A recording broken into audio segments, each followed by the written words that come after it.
Hey, what is going on, ladies and gentlemen? Welcome back to another episode of the Gentleman Pursuits podcast, where I talk about watches and horology related topics, hoping to introduce horology into your life or deepen your knowledge about watches, or what I like to call the Gentleman's Pursuits. My name is Ryan.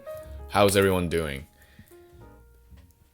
I myself, this has been like a kind of rough week for myself. Have your friends ever unintentionally put you into a really bad situation, and now there's no way for you to climb back out of it? Like they don't want to put you in that situation, but then they ended up doing so. They couldn't help you now, and you're in that ditch all by yourself. Me this week. So I just hope things get better and hope I know how to let go. It's always the toughest to let things go. Sometimes clearly that thing is getting out of hand. You are fully aware of it, but you just lack the courage to cut things because human brains, or my brain, I don't know how it functions. But one thing that I'm really happy about recently is that on Gentleman Pursuits and Instagram. On Instagram, I started a series called Gentleman's Pick, where I, just 3 times a week, I make short videos about watches that I would like to bring more attention to. The price may vary. It doesn't have to be really cheap watches, doesn't have to be really expensive watches, just watches that I think is underrated or people normally would overlook. And that's that series called Gentleman's Pick. It's on Instagram. If you have not followed Gentleman Pursuits on Instagram, make sure to go do so right now.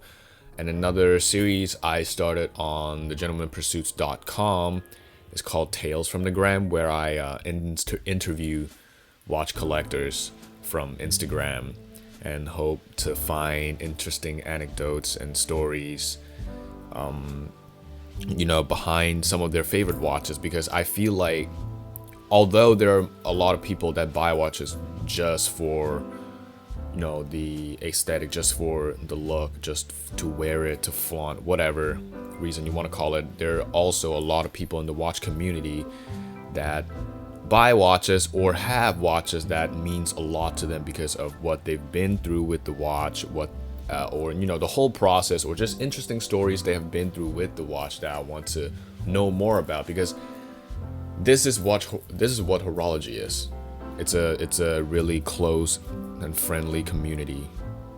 It can be friendly, it can be toxic, whatever, right? So the series is the purpose is to shine some light on collectors on Instagram and hopefully find stories that I can tell you guys. And today's topic, it's also something that has a lot of sentimental value in it. It's something that commemorates a historical event, and I'm talking about the new TAG Heuer Monaco watch. The TAG Heuer Monaco is a series of automatic chronograph watches, originally by Heuer in 1969 in honor of the Monaco Grand Prix. Being the first square case chronograph, it of course brought a lot of attention to it. And even the Hollywood star Steve McQueen wore it in one of his films, which really popularized the watch. Even after his death, the film kind of made the watch synonymous with Mr. McQueen himself. As usual, I kind of have to give you guys a rundown of the watch's revolution. Come on, it's gonna be fun. Stick with me for this one. So we got the first Monaco, the Monaco 1133.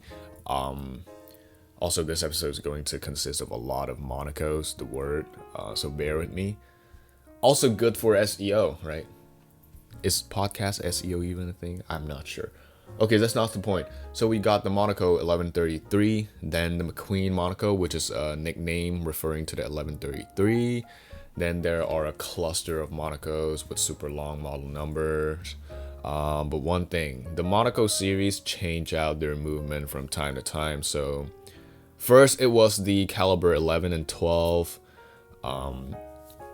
Then the modified caliber 12 with the Monaco 1133. Then we have the caliber 15, And then for a short period of time where the watch switched to a Valjoux movement, it spanned across 2 models, then back to Heuer movement. You get the idea. But why do I want to talk about this watch today?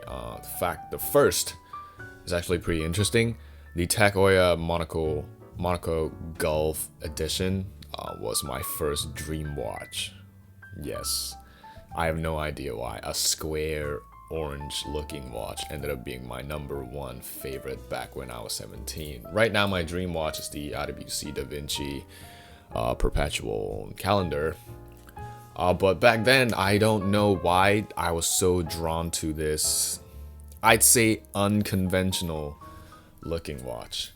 So fact the second, TAG Heuer has just released a new Monaco watch, limited edition to commemorate the Grand Prix event.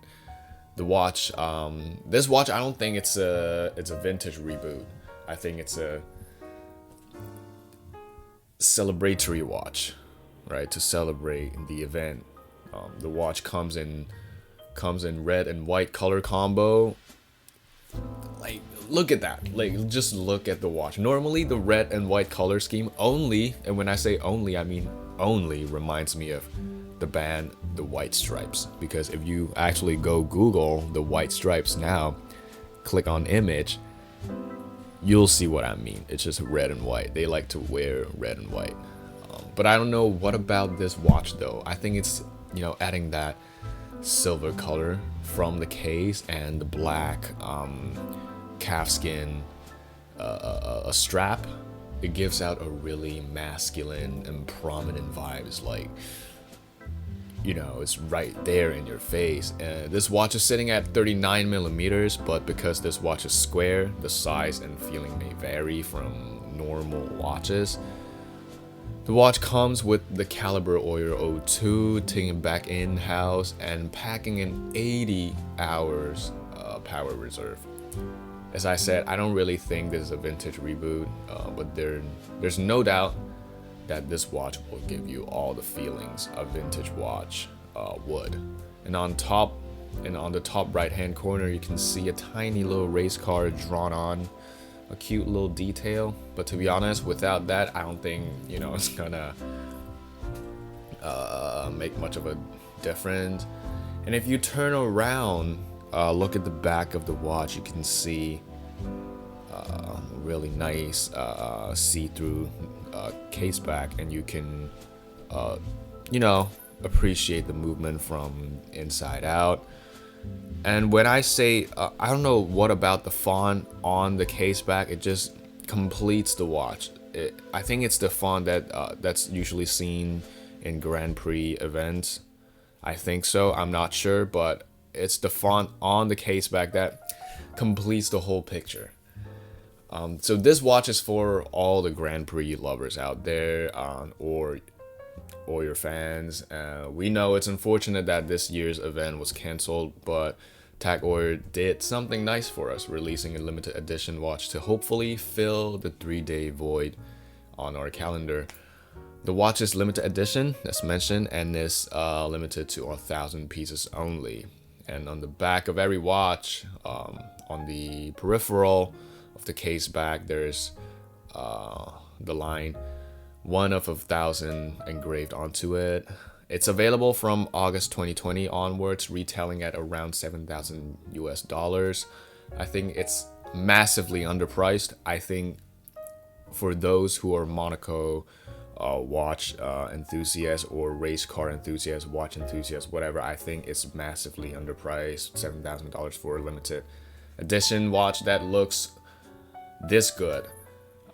Maybe because, maybe I'm hyping it up. I don't know. Maybe because I just love Monaco watches that much. I'm not sure, but definitely go check it out, guys. Thank you for tuning in. Make sure to follow this podcast if you like it for more weekly watch talks. It's Gentleman Pursuits. My name is Ryan, and I'll see you guys in the next episode.